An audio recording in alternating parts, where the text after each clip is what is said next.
The sun was just beginning to gild the tops of the hills surrounding Athens, but life was already bustling in the market square, the agora. Amidst the dust and noise, the cries of merchants and the bleating of livestock, a drama was unfolding that seems like a nightmare to us, the people of the 21st century, but was harsh reality for the Athenians of the 7th century BC. Imagine a man named, say, Cleon. He is not a murderer, a traitor to his country, or a sacrilegious person. He is an ordinary poor man whose tunic is worn through and whose children have not seen even a stale piece of bread for 2 days. Cleon's eyes dart around. His hand, trembling either from fear or hunger, reaches for the counter. In an instant, a bunch of green onions disappears into the folds of his clothing. The price of this vegetable is a copper coin, which even a beggar would not pick up from the ground. But the eyes of the guard, assigned to keep order, are sharper than a falcon's. A heavy hand falls on the poor man's shoulder. The crowd around him freezes. Trade stops. People do not shout, "Stop the thief!" They silently step aside, forming a circle of emptiness around the criminal. The trial that morning was swift, like a bolt of lightning. There were no long speeches by lawyers, no jury weighing mitigating circumstances. There was only the law, and that law was unambiguous: death. For stealing vegetables, for stealing fruit from a neighbor's garden, for stealing temple utensils, the punishment was the same. Cleon was dragged away, and the crowd watched him go with a look of fear mixed with a strange, soul-chilling humility. They were not outraged by the cruelty. They understood the inevitability. A heavy silence hung in the air. No one dared to say that the life of a man, a father, was worth more than a bunch of greens. After all, this law was not simply carved in stone or wood. It seemed that the very soil of Athens was imbued with the idea that any misdemeanor was a challenge to the gods and the state. This moment, when the life of a poor man was equated with the cost of an onion, became a symbol of an era when order was valued above mercy, and justice was measured by the amount of blood shed. And although the sun continued to shine, a shadow loomed over Athens, a shadow whose name would soon become synonymous with inhuman cruelty. It was a world where the laws seemed to have been written by death itself. But who was this man who considered life to be equal to a bunch of greens? Who dared to claim that there was no difference between a petty thief and a bloody murderer? The name of this man was Draco. In history, it sounds like the clang of iron, like the strike of a sword against a shield. But who was he really? Modern culture often portrays him as a bloodthirsty tyrant, a madman who seized power by force to revel in the suffering of the people. However, the historical truth is much more complex and tragic. Draco was not a usurper. He was not a king sitting on a throne of skulls. He was an elected archon, the highest official of the Athenian polis. Moreover, the Athenians themselves called him. This is one of the greatest mysteries of ancient history. A people suffering from tyranny asked to be placed under an iron yoke. Draco was a representative of the ancient aristocracy, a man who enjoyed unconditional respect. There is a legend about his death that is as strange as it is symbolic, and it completely destroys the image of the universally hated tyrant. According to legend, Draco ended his days in a theater on the island of Aegina. When he entered, the crowd, wishing to express their admiration and respect for him, began to throw their cloaks, tunics, and hats at him. Such was the ancient Greek custom of honoring heroes. There were so many clothes that the old lawgiver simply suffocated under their weight. He died, buried under the love and recognition of his people. How can these two images be reconciled? A man whose laws terrified even the harsh Spartans with their cruelty, and a leader who was literally loved to death. The answer lies in the state of Athens at the time. Draco was not a sadist who enjoyed pain. He was a surgeon who came to a sick, rotting society and decided that only amputation could save the patient. The cruelty of his laws was not a whim, but a desperate response to society's demand for order. Athens was drowning in the blood of civil strife, and its citizens were ready for anything, even draconian measures, just to stop the chaos. Before we move on, if you love ancient Greek history and myths of antiquity, be sure to subscribe and like our channel. This helps the channel grow and release videos more often. Now, let's move on. Draco became an instrument of history, the living embodiment of the principle, the law is harsh, but it is the law. His figure is shrouded in the mists of time, but one thing we know for sure. He was the first to decide that the rules of life should be as unshakable as the rocks of the Acropolis. To understand why the Athenians so readily accepted laws that made their blood run cold, we need to go back to the era before 621 BC. It was a time when Athens resembled a boiling cauldron, ready to explode at any moment. The city was ruled not by laws, but by people, the so-called eupatrids, or nobles, those with good fathers. They were a closed caste of aristocrats who held all the levers of power in their hands: land, religion, and, most importantly, the courts. Imagine a world without a criminal code, no constitution, not even written traffic rules. All laws existed only in oral tradition, passed down from father to son within the Eupatrid clans. This created fertile ground for monstrous arbitrariness. Aristocratic judges judged, as we would say today, by concept. If the defendant was a friend of the judge, a wealthy relative, or simply a useful person, ancient, unwritten customs were interpreted in his favor. If, on the other hand, a simple peasant or craftsman who had come into conflict with the nobility appeared before the court, he had no more chance of justice than a lamb before a wolf.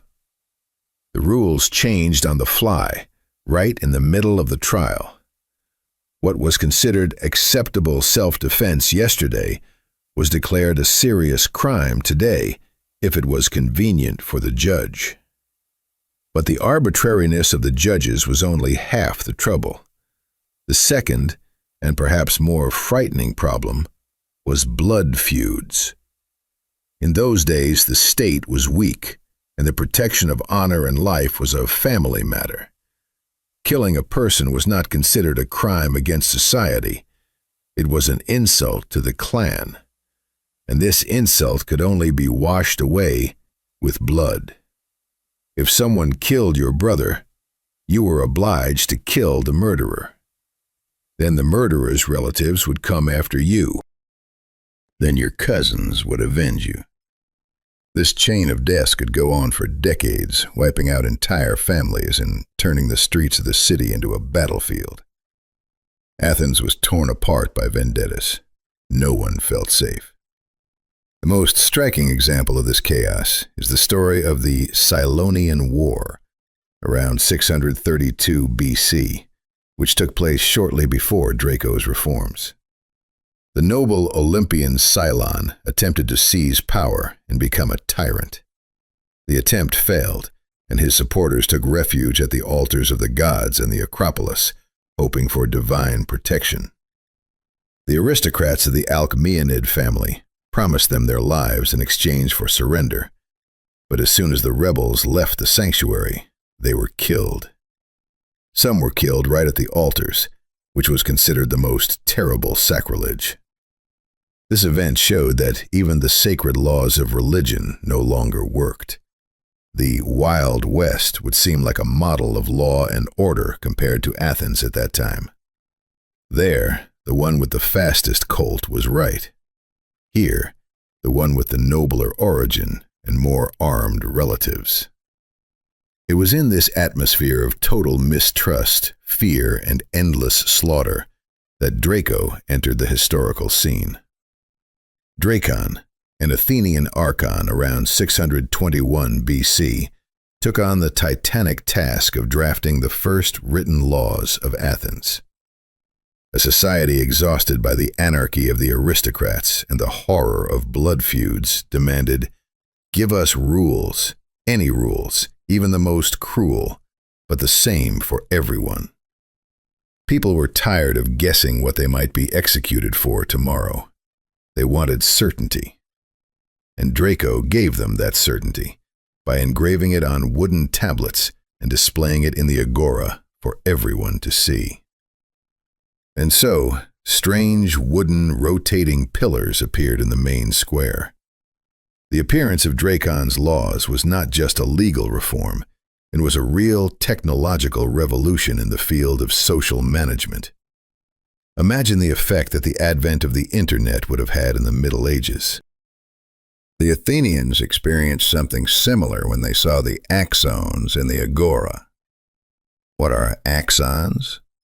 They were massive wooden posts or beams with a square cross-section that rotated on axes, hence the name, axon, axis. They were installed in special frames so that any passerby could approach, turn the post, and read the carved and painted text. In addition to wooden axons, stone steles, kirby, were also used, but it was the rotating pillars that became the symbol of reform. However, it was the wooden rotating axons that became the symbol of a new era. It was the first public server in the history of Athens, with data available 24/7. Until that moment, the law had been a sacred secret. It lived in the minds of priests and eupatrid judges. It was flexible, invisible, and belonged to the chosen few. Draco committed an act of radical desacralization. He separated the law from man. Now the law became an object. It existed independently of who was looking at it, rich or poor, friend or foe of the archon. It was a colossal social shift. For the first time in the city's history, any literate person, or anyone who asked a literate person to read it to them, could check whether the judge was right. Of course, we should not harbor any illusions. Dracon's laws still protected the interests of the aristocracy and private property. They were harsh and aimed at preserving the existing order. However, the very fact that they were codified limited the arbitrariness of judges and gave poor Athenians a chance for at least some justice. Previously, a judge could say, "The gods command that your hand be cut off for this look." Now a peasant could approach the axon, turn it around, and object. "No, honorable sir, it says here that only a fine is due for this." This can be compared to the publication of open-source code. Previously, only the developers, aristocrats, knew the rules of the system, and they could change them at their discretion, creating back doors for their own people. Dracon published the source code of justice. Now the rules of the game became transparent. Transparency did not make them good, but it made them stable. Stability was what Athens craved. Dracon introduced the principle of public access to the law. The laws were not displayed in the king's palace or in a closed temple where only priests were allowed, but in the agora, the market square, the center of public life. This meant that the law applied to everyone. It was a step towards the birth of citizens who knew their rights and obligations instead of powerless subjects. The technology of the axons transformed justice from a magical ritual into a bureaucratic procedure that could be verified and challenged. But when people began to read these laws, their hair stood on end. When the euphoria over the appearance of written law passed, and the Athenians began to read the text on wooden pillars, the city was seized with horror. What Draco proposed went beyond the usual human understanding of justice. It seemed that the legislator viewed the world not through human eyes, but through the eyes of a soulless deity for whom any human weakness was a mortal sin. His laws almost instantly became famous for their extreme, excessive severity. The main shock was that the death penalty was imposed for practically everything. Whether you stole a golden cup from the temple of Zeus, or snatched vegetables from a stall, picked fruit from someone else's garden, or killed a person, the result was the same: death. Death made all criminals equal. In Dracon's eyes, a thief who stole cabbage to keep from starving was just as guilty before eternity as a cold-blooded murderer. Ancient authors such as Plutarch and Aristotle recalled this code with horror. Later, the orator Demades would utter the famous phrase that would go down in history: "These laws were written not with ink, but with blood." This metaphor perfectly conveyed the essence of the reforms. Blood became the only currency with which a criminal could pay the state for violating the law. But was there any logic in this madness? Yes, and it was frighteningly coherent. It was the psychology of absolutism.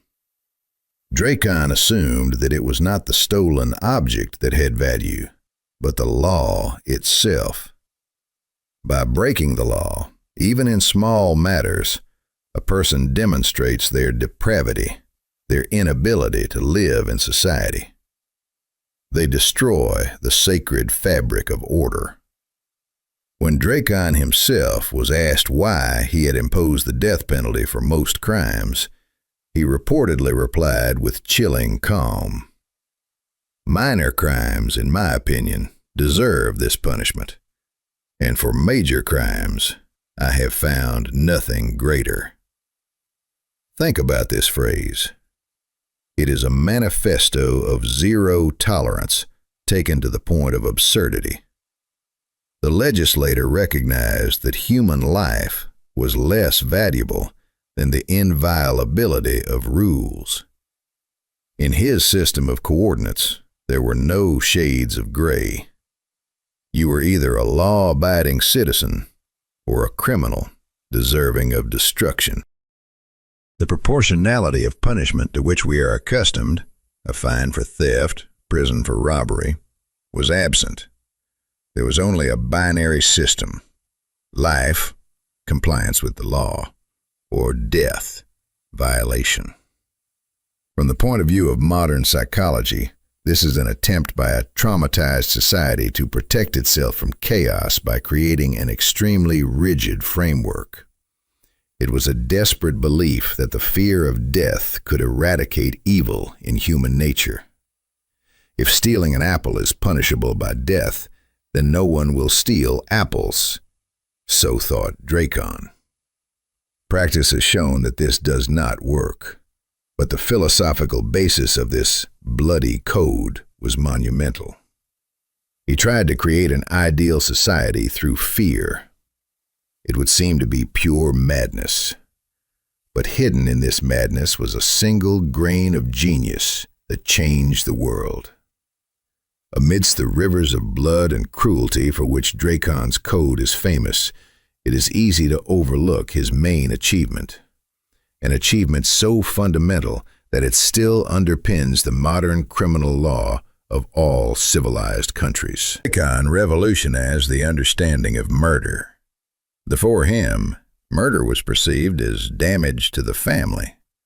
It did not matter why you killed: accidentally while hunting, in self-defense or out of malice. The fact remained, the person was dead, and his family had to take revenge. This was the logic of blood feuds, the logic of vendettas, which knew no mercy or nuance. If you accidentally killed someone in a competition, your family could be completely wiped out. Draco was the first in the history of Athens, and one of the first in the world, to introduce a legal distinction between intentional, unintentional murder and self-defense. It was a colossal intellectual breakthrough. The concept of the subjective side of a crime appeared. It was no longer only what you did that mattered, but also what you thought and wanted at the time. The concept of mens rea, guilty mind, was born right then and there on those very wooden axons. Draco's laws categorically abolished tribal blood feuds. This was a blow to the old foundations of the aristocracy, which was accustomed to resolving issues by force of arms. Draco said, "No, the relatives of the victim are no longer judges and executioners." The trial of murderers was transferred to a state body, the Areopagus, the council that sat on the hill of Ares, and special collegiums of ephors. Just imagine the scale of the change. The state took away the right of private individuals to use violence. Now only the Areopagus could decide the fate of a murderer. If the murder was found to be unintentional, the criminal could only be exiled, not executed, and there was even the possibility of reconciliation with the relatives of the murdered person upon payment of compensation. This was incredibly humane for the time. The state acted as the supreme arbiter, breaking the endless chain of mutual killings. It was this section of Draco's laws on punishment for murder that proved so perfect and important that when, several decades later, the great reformer Solon abolished all of Draco's cruel laws, he left these articles in force, the articles on blood, because they saved Athens from self-destruction. They transformed the city from a gathering of warring clans into a unified legal space.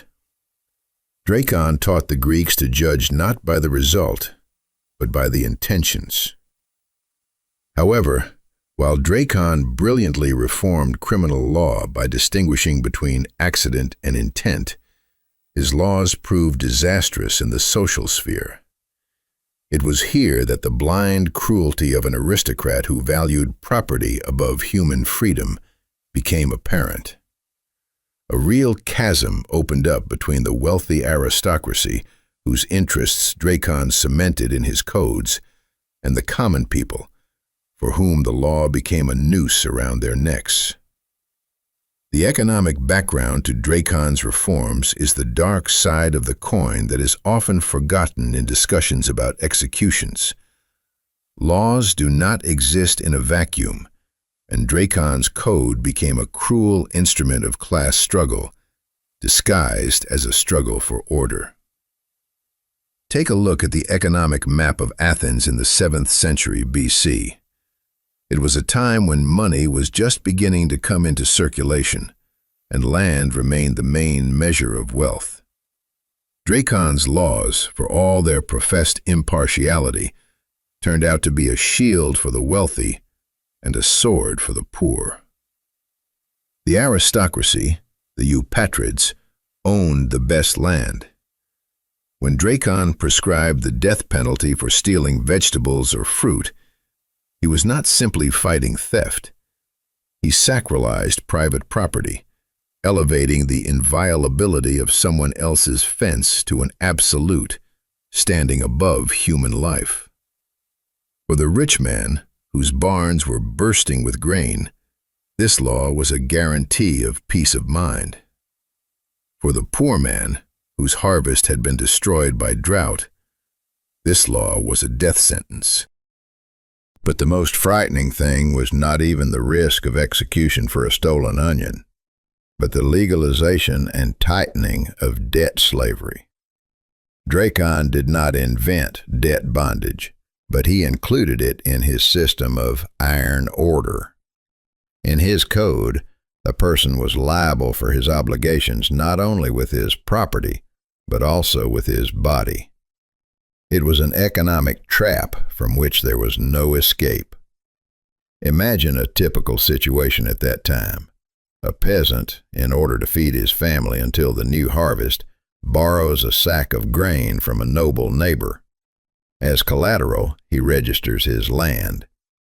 If the harvest is poor again, or grain prices fall, and the market was controlled by the same aristocrats, the peasant loses his land. But the debt often remained. And then a harsh law came into force. The debtor's body became the property of the creditor. We know of chilling examples when entire families were sold into slavery for debts that would seem laughable to us today. A father who was unable to repay a loan taken out to buy seed was forced by Draco's law to sell his children into slavery, and then himself. And this was not a crime, but the execution of a court decision. Law was strong for the weak. It protected the interests of the aristocracy with fanatical scrupulousness, limiting the arbitrariness of judges in matters of blood feuds, but giving them carte blanche to economically enslave their fellow citizens. Draco believed that order was maintained by fear and the inviolability of property. However, he did not take into account the social effect. A society where a significant portion of citizens live under the sword of Damocles of slavery or execution cannot be stable. Tension grew with every child sold into slavery, with every poor man executed for stealing a piece of bread. Athens was on the verge of explosion. The city was in turmoil. The demos, the people, demanded a redistribution of land and the cancellation of debts. Draco, who wanted to save the city from turmoil by tightening the screws, achieved exactly the opposite effect. He pushed the spring of popular anger to its limit. The Athenians understood a simple but terrible truth. A law that kills its citizens for a cucumber ultimately kills the state itself, depriving it of its defenders and workers. A system built on protecting property at the expense of people was doomed to collapse. The crisis reached its peak 3 decades after the adoption of Draco's laws. Athens was on the brink of civil war. The rich were afraid to go out on the streets. The poor were sharpening their knives. At this critical moment, in 594 BC, history brought to the fore a figure who became the antithesis of Draco, Solon. He was elected Archon Conciliator with extraordinary powers. What Solon did can be called the first large-scale humanization of law in history, and it began with the symbolic and literal destruction of Draco's legacy. Solon performed an act that required enormous political courage. He repealed all of Draco's laws, except those relating to murder. This was an acknowledgement that the old system was not only cruel, but also dysfunctional. There is a historical paradox that was brilliantly illustrated by the era of Draco. Excessive cruelty and punishment does not lead to a reduction in crime, but to the paralysis of justice. The judges, being human too, began to take pity on petty thieves. Knowing that the defendant would be executed for stealing a chicken, they preferred to acquit the guilty by finding procedural loopholes. The law ceased to function precisely because of its ferocity. The inevitability of punishment disappeared, dissolving into the sea of blood that the code demanded. Solon erased these bloody articles. He introduced the principle of proportionality, fines for theft, exile for more serious offenses, but death remained the punishment only for the most terrible crime, taking a life. The metaphor of erasing is not accidental here. Dracon's laws were recorded on wooden rotating tablets called axons. Solon ordered these records to be removed and replaced with new, milder, and fairer rules. He abolished debt slavery, the famous Sisyphia, shaking off the burden, returned sold Athenians home, and prohibited the use of human bodies as collateral. This was a direct dismantling of the economic tyranny established by Draco. However, and this is critical to understanding Dracon's role, Solon retained the section on murder. The articles in which Dracon first distinguished between intent and negligence, in which he transferred jurisdiction to the state, proved so perfect that the great sage Solon found nothing to amend in them. These laws, written in blood, have survived the centuries.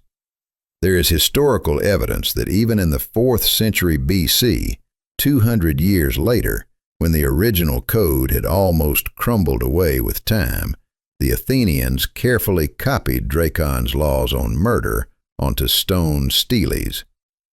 They became the legal foundation on which Athenian democracy stood. Solon, by abolishing cruelty, preserved wisdom.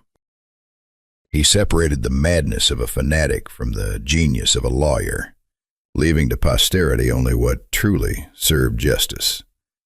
Draco went down in history as a legislator, but his name has remained with us forever, becoming a byword that has outlived the Hellenic civilization itself. Even if you have never opened a textbook on ancient Greek history, you have probably heard or used the expression draconian measures. It is a linguistic monument that has proved more durable than marble and bronze. The name Dracon has become established in all European languages to denote excessively harsh, ruthless punishments or rules. But why him? After all, history has known many cruel rulers. The phenomenon of draconian measures is interesting in that it has become a cultural code for a specific type of governance, order for order's sake, devoid of humanity. Even Sparta, a barracks state known for its asceticism and strict discipline, did not go so far in matters of domestic law. Sparta, boys were encouraged to steal food in order to develop dexterity and cunning.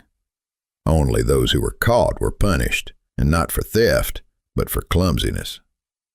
For a Spartan, the idea of executing a citizen for stealing a piece of meat seemed like a waste of human resources. Dracon, in his pursuit of the ideal, surpassed even Spartan severity, making the law a cold and mechanistic instrument of destruction. Today we hear about draconian measures in the political and economic news. This is the name given to harsh quarantine restrictions, excessive taxes, or severe sentences for nonviolent crimes. This expression has become synonymous with disproportion when the state uses a sledgehammer where a scalpel is needed. Draco has become the archetype of the strict father who beats his child for the slightest misdemeanor, sincerely believing that this is the only way to raise a decent person. But there is another aspect to this legacy. Dracon became a symbol of the necessary evil on the path to the rule of law. His cruelty was the shock therapy that made society realize the value of written law. Before him, the law was clay in the hands of the nobility. After him, it became a solid, albeit razor-sharp, stone. Dracon showed that the law could be the same for everyone. Yes, he was terrible, but he was the law, not arbitrariness. It was through the rejection of Dracon's cruelty that humanity came to the ideas of humanism. We pushed off from his code, like a swimmer pushes off from the side of the pool to swim in the other direction. His name became an eternal reminder of what happens when justice is deprived of mercy. So was he a madman or a cruel surgeon who saved his patient at the cost of terrible pain? The story of Draco is not just a dusty legend from a textbook. It is a mirror that each of us should look into from time to time. In times of crisis, when it seems to us that the world is falling apart, we often find ourselves wanting a firm hand. We demand tougher punishments. We want simple and quick solutions. Lock them all up, shoot the scoundrels, tighten the screws. We think that if we introduce draconian measures, the chaos will disappear and a golden age of order will dawn. Draco has already conducted this experiment for us. He took this logic to its absolute conclusion and showed the result. Society is not reformed.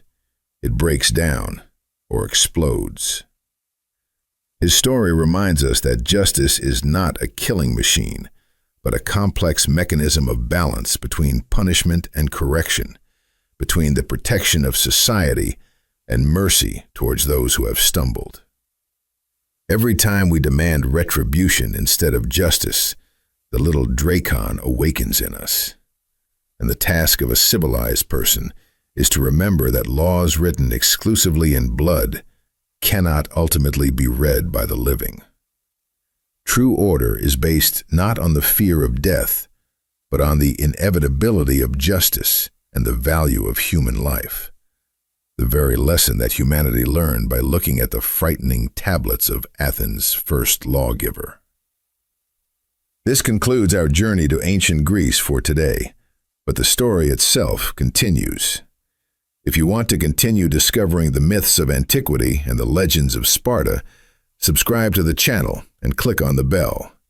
By the way, which myth or fact impressed you the most today? Write about it in the comments. See you in the new videos.